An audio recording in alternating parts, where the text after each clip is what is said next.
is I've heard from a pediatric endocrinologist in my district who's very concerned about this bill. And a question was raised, what happens to the 1.7% of the population who is born with intersex traits? I don't know a lot about this, but as I understand it, I don't know how they're identified on the birth certificate, but I just wonder, how does the bill address that situation? Representative Balcom, you're recognized to respond. So when doing the research for this bill, actually Representative Stevens let me borrow one of her law books. When we do a birth certificate, you have how much time that you have to pick two genders. So when it goes on your birth certificate, that it's on there. That's where it's put based on the law that we read in the book. So they have to pick at that time. Quick follow-up, please. You're and then I'm done. I appreciate that. Do you have any concept? Is it months, years? I'm sorry. Can you repeat that question? I'm sorry. Is it months or years? The amount of time? I'm not quite sure how long this takes to develop. When it comes to birth certificate, and I'm not an expert, but there was very few days in there. I can't remember exactly how many. There was not very many at all. I want to say 10, but please don't quote me on that. I appreciate that. Thank you. Yes, ma'am. Are there any other questions or comments by any member of the committee? Representative Arp, you're recognized. Thank you. I would like to comment on the bill and that this is not one situation where it's live and let live. Actions of one affect the rights and privileges and accolades of another. And unfortunately, many times when we discuss rights and individual rights, they are in conflict, and that we need the wisdom of Solomon to figure this stuff out. And I think it's credible that when we see, well, let me put it in terms of mine. I've seen Ms. Gaines' story played out with credibility, that there was an unfair advantage. Why would we not expect that that would occur sometime in the high school level in that area? I know if it happens at the collegiate level, why would we not expect that there would be the same situation occur at the high school level? And so I think time and chance has put this before us to decide these difficult issues.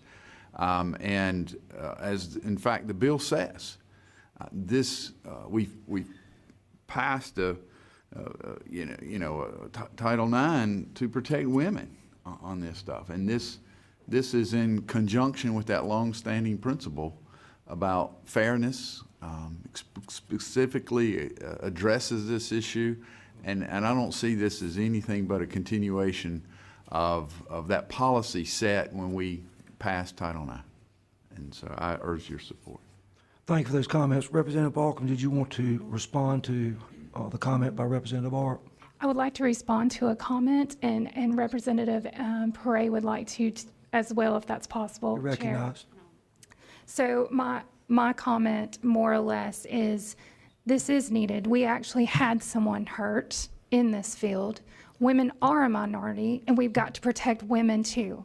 And the last time I checked, we were #1 in business in North Carolina. In economic development as well. But I want to yield to Ms. Perret as well. Representative Perret, you're recognized. Thank you, Mr. Chairman. I just wanted to make a comment in response to some of the words that were spoken here by my colleagues in this committee, that it seems like there is this notion that high school athletics is either unimportant or maybe, I don't know, there seems to be a casual attitude about that. Maybe, I think I heard a comment of there really isn't evidence or there's an opinion that there would not be a competitive advantage between a biological male and a biological female in high school. And I just have to disagree with that. I think we need to be very fact-based when we make suggestions like that and understand that high school athletes take their sport very seriously, and they spend years and years and years with perseverance, dedication, hard work, training to be able to compete fairly among others in their biological sex in the sport that they choose. And it's not just one person. It's an entire support system, a lot of times, of parents, of caregivers, of friends that support these people as they age into the high school level. And we're talking about after the onset of puberty here. So I think we need to be factual and accurate when we make a notion that this is somehow unimportant or there would be no competitive advantage between a biological male and a biological female in the high school years. I also wanted to just point out that there is nothing in this bill that would prevent any person from identifying. This is about fairness in sports for women. Thank you for those comments. Are there any other questions or comments by any member of the committee? Representative Chair. Singh, you're recognized a second time. Thank you, Mr. Chairman. I do have a question for the bill sponsor, Representative Balcom. You mentioned that a player has been injured. Are you referring to the volleyball player in Western North Carolina that was injured? Is that because that happened by a trans player, spiked the volleyball. It was not widely publicized, but is that what you're referring to, that this has already happened in North Carolina? You're recognized. Yes, sir. Yes, Representative Singh.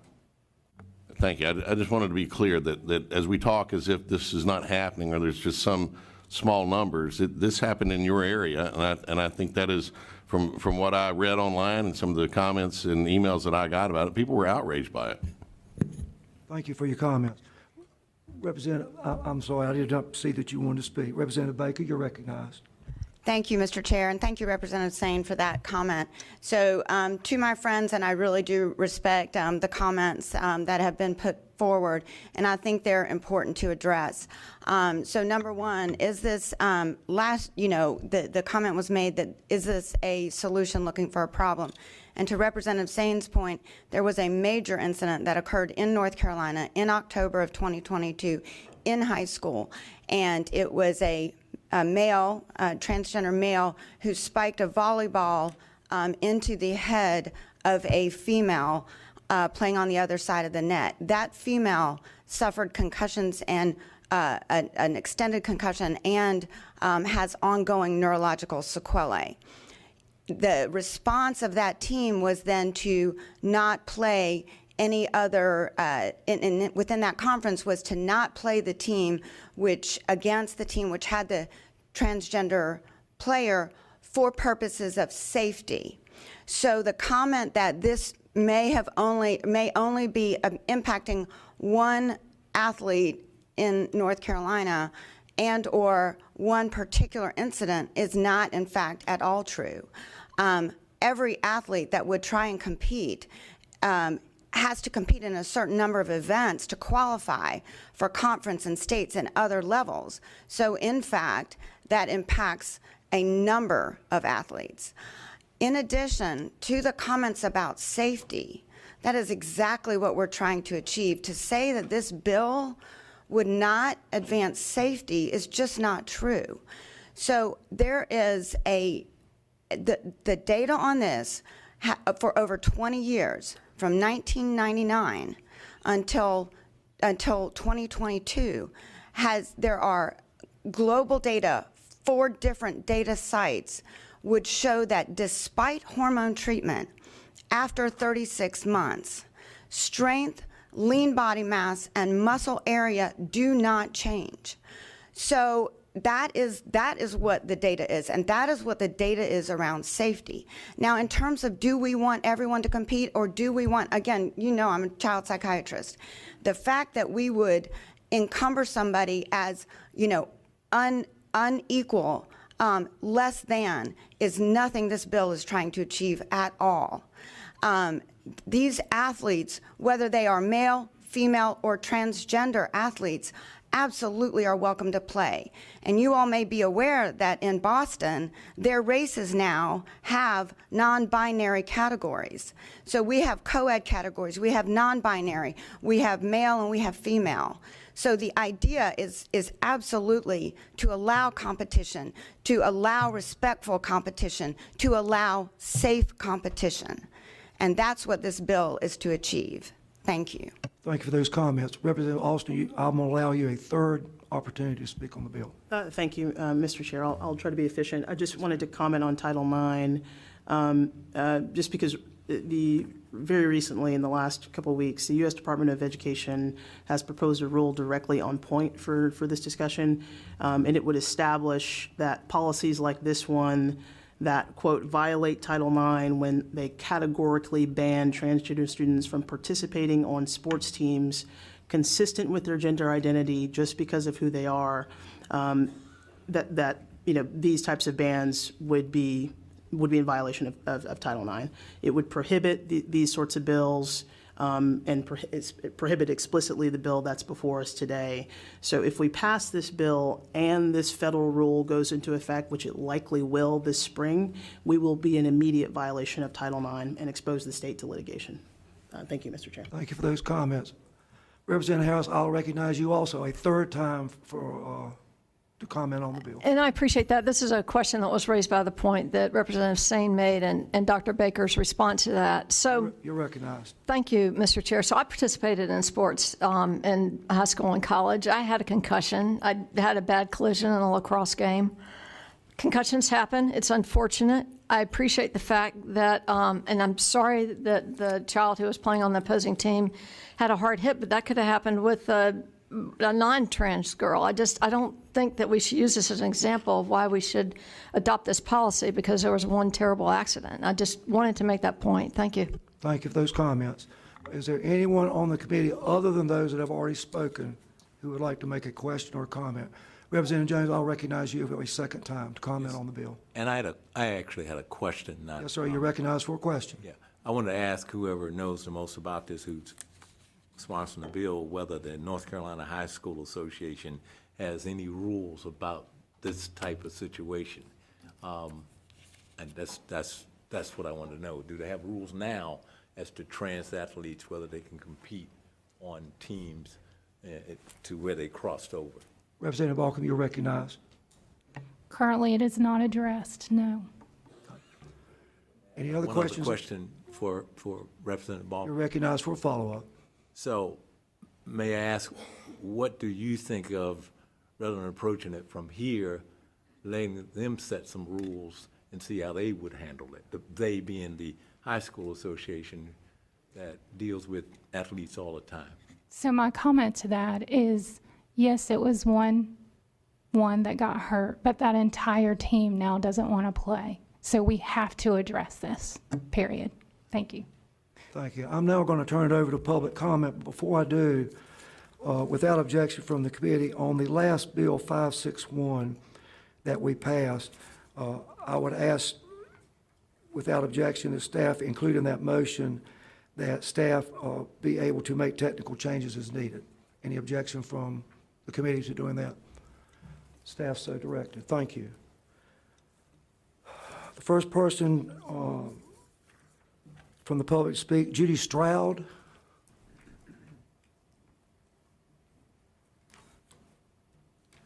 If you will please state your name, any organization you represent, and limit your comments to 2 minutes, please. Thank you, Mr. Chairman. Yes, ma'am. I'm Judy Welcome. Stroud. I'm here with the NC Values. I am a former athlete.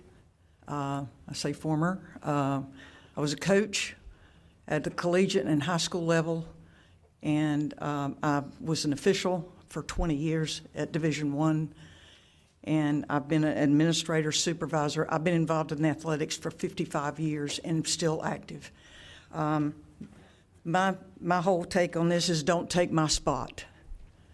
In 1968, I started at Western Carolina University in 1972 when Title IX was passed. It took till 1976 for me to get a college scholarship. I got $50 a quarter. We've come a long way, but we're still not there. There's no way. Passing this, for those that are biological male, passing this will not inhibit them from participating on their designated teams, their biological, what it is at birth. It will highly discriminate against women. Title IX brought this. I just left the Final Four not even 2 weeks ago for women. We've made tremendous strides, but we worked for a goal. I tried out for the World University Games in 1974. I was one of 60 invited. They were going to keep 15. I was number 16. I gave it my best shot. I was okay with that. But if number 1, number 7, or number 15 had been a biological male, that took my spot away. How many of you are parents that do travel with AAU, YBOA, soccer? How much money do you spend on a weekend? How much money do you send for your children to go to camps? They go, why? Because you could spend up to $50,000 to $60,000 trying to get your child a college education. So if you can get a scholarship, so be it. That's what I'm saying, is it's going to take my spot away. Thank you. Thank you. The next person, Peyton McNabb.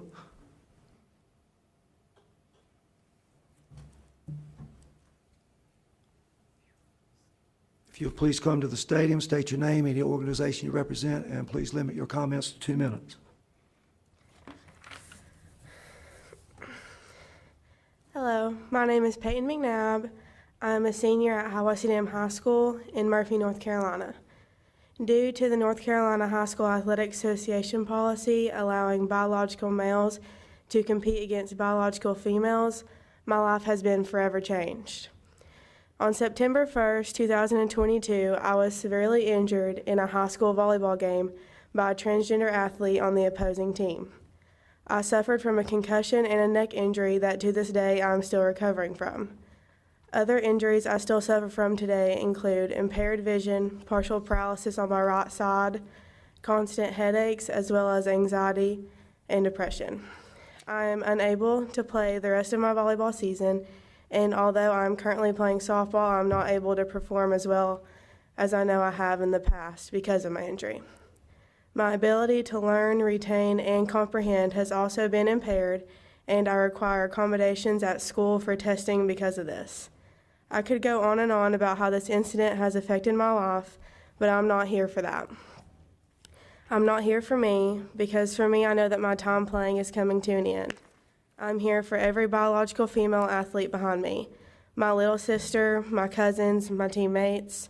Allowing biological males to compete against biological females is dangerous.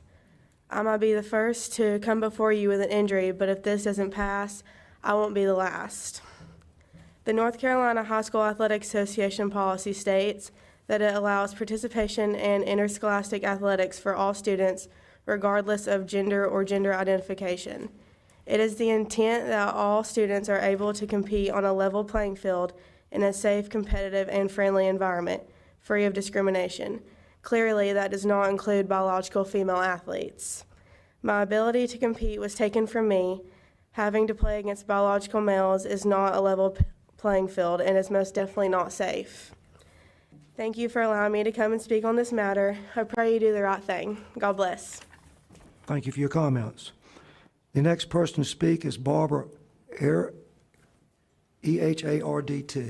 Sorry, I cannot get that pronunciation. Please state your name and the organization you may represent, and please limit your comments to 2 minutes. Absolutely. Mr. Chairman, good committee. I am State Representative Barbara Ehardt from the great state of Idaho. I appreciate the opportunity to come to you today. I was the first and original sponsor of the Fairness in Women's Sports Act. It has now been implemented in 21 states. North Carolina, it's time you step up and do the same thing. We need you. Let me just share a few thoughts of mine. My life was changed by Title IX. When I was little growing up, I had people ask me all the time, what is it that you want to do when you grow up? And you know what I'd tell them? I told them I wanted to play sports, and I was literally told time and again, that's not what girls do.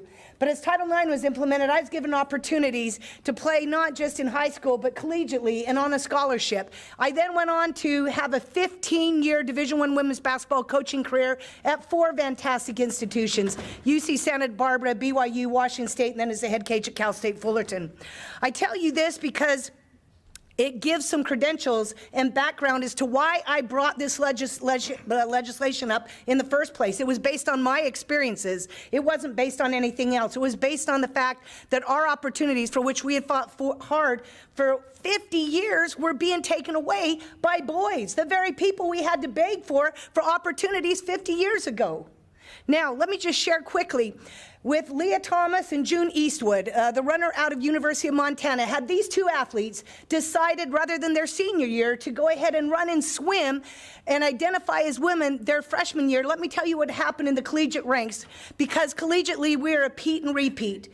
Every single coach in the conference, in the Big Sky and the Ivy League, had that happened, and it will happen in the future. Every single coach, in order to compete, would have been forced to go out and find a biological male, because the other side will tell you this is about the humanity, this is about community, this is about inclusion. That's simply not so, Mr. Chairman. When it comes to sports and competition, this is about winning, and if it were not so, players wouldn't get cut and coaches wouldn't get fired. Thank you so much for your time. I certainly would stand for any questions. Thank you, ma'am, and I appreciate you being here. The next person to speak, Rise Chambers. If you would please.